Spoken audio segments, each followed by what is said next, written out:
Mr. Homolka? Oh. Stop eating my sesame cake. Stop eating my sesame cake! Yep, that scene is easily one of the most memorable scenes in the history of cinema, and I am dead serious on that.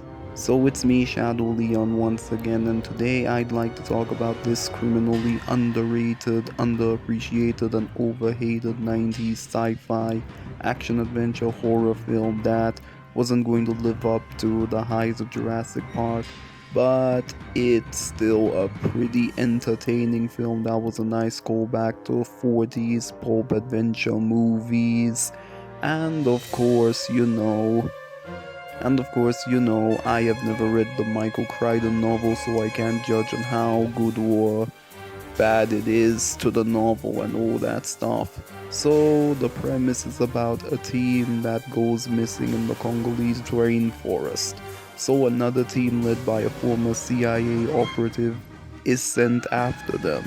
The group, which also includes a talking gorilla, soon discovers the wrath of the jungle. Laura Linney gives a solid performance as Karen Ross, who finds herself being both badass and the straight man protagonist at the same time. Ernie Hudson is great as the charismatic Monroe Kelly.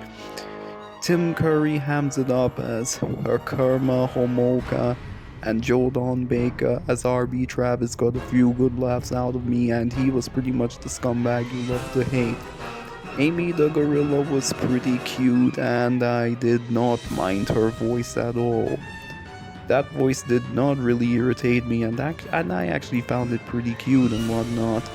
The gray gorillas were fearsome, mysterious, and menacing foes/obstacles and adversaries that our heroes must overcome and whatnot.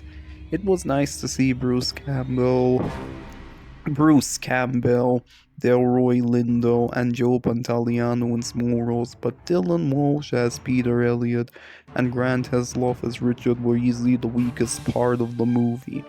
Frank Marshall, who previously directed Arachnophobia with John Goodman and Jeff Daniels, does a pretty good job in the film's direction. Alan Davian's cinematography is gorgeous, and the on-location filming in Costa Rica is beautiful because, hey, they couldn't film on location in Africa at the time, especially considering what had just recently happened at that point in time.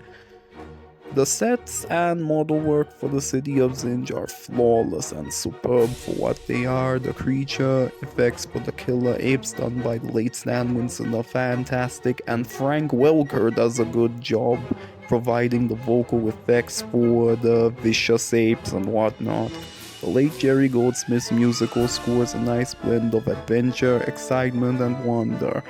But Phil, the Spirit of Africa, is a good standout as it set the moods right from the get-go with its tribal musics and drums chanting. So why the hell did the Razzie Awards nominate this for Worst Song? I'm surrounded by idiots. Exactly.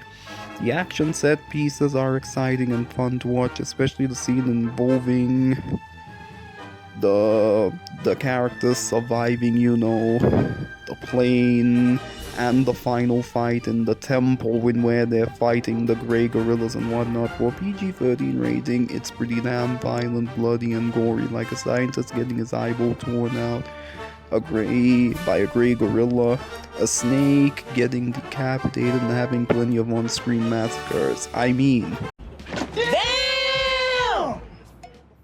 now that's true PG-13 right there, and I love it. The scene in where Amy and Peter say goodbye to each other is pretty emotional and heartbreaking, and that scene never gets old considering how much of a bittersweet ending this movie has. Wow, it's kinda really funny that this movie and Anaconda both have a bittersweet ending. Overall, Congo